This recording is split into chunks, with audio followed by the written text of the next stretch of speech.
Hi everybody, we are going to do a lesson on pronoun power, and everybody needs to be logged into Edmodo. Pronoun power is at the top, and if you open pronoun power, I want you to put it in UPad.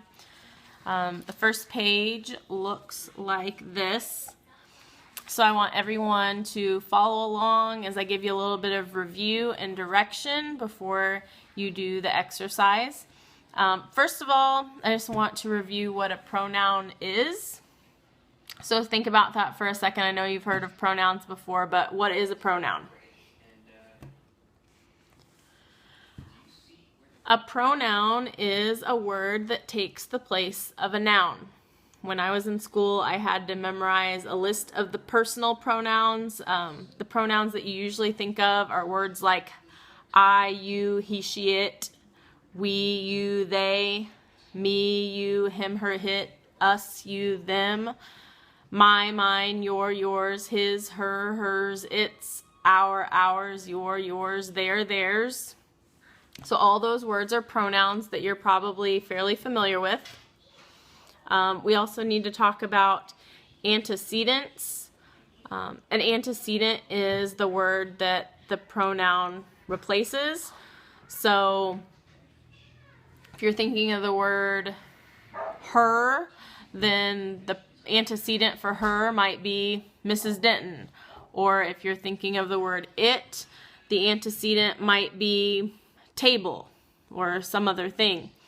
So that's what an antecedent is. You have to make sure that the antecedent and the pronoun, they agree.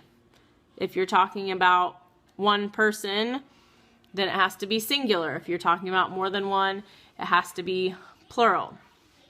So let's look just for a second at the actual sheet and go ahead and follow along as I read. Underneath pronoun power, it says, a pronoun is a word that replaces a noun. The noun or noun phrase to which the pronoun refers is the antecedent. Consider the following sentence. George was racing down the street when he crashed and flew off his bicycle. So the pronouns in that sentence are he and his. The antecedent would be George because the words he and his are replacing the word George. Okay, like I said, a pronoun has to agree with its antecedent. You have to make sure that you know whether it's singular or plural.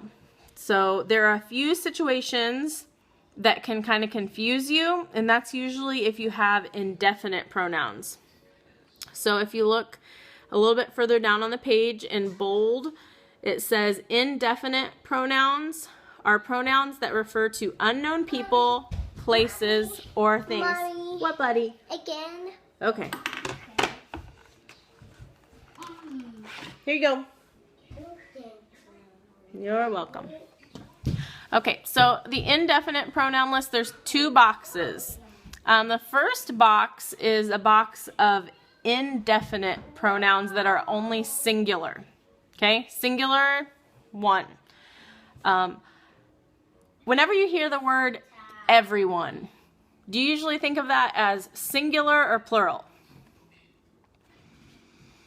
My other classes today said when they hear the word everyone, they think of that as being plural, but actually it's singular. If you look through the list of words is each, either, every, neither, anyone, anybody, anything, no one, nobody, nothing, someone, somebody, something, everyone, everybody, everything. So what I want you to remember is if you hear everyone, everybody, or everything, those are always going to be singular.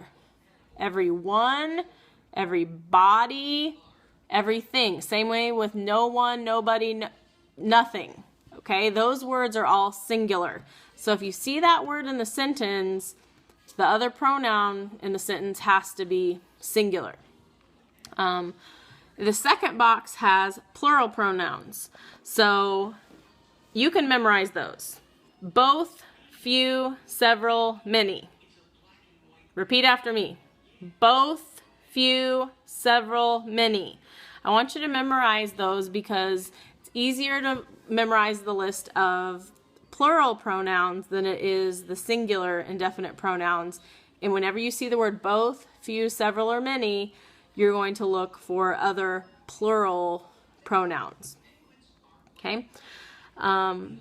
Also, don't be fooled by phrases that come after the antecedent. If you look at the second bold section on this sheet, it says phrases that come after the antecedent. Don't let them confuse you. Identify the antecedent and make sure the pronoun agrees with it. For example, a collection of paintings is on display at the museum. It will be there until June. Collection is circled. It is underlined. Whenever it says it will be there until June, what will be there until June? The collection. There's only one collection, so don't be fooled by that word paintings. The second sentence, the soccer team made up of players from all over the state won its final match. Okay. Okay. The word its is underlined, and whenever it's talking about won its final match, its is referring to the team because there's only one team. There might be a lot of members on the team, but there's only one. Okay, so let's go ahead and look at the worksheet. Is that better, buddy? Again, Mommy. I did it. There you go. Again. Okay. Again. Okay, Mommy. You're welcome. Okay, so on the second sheet, it has directions to circle the antecedent for each of the sentences for 1 through 6.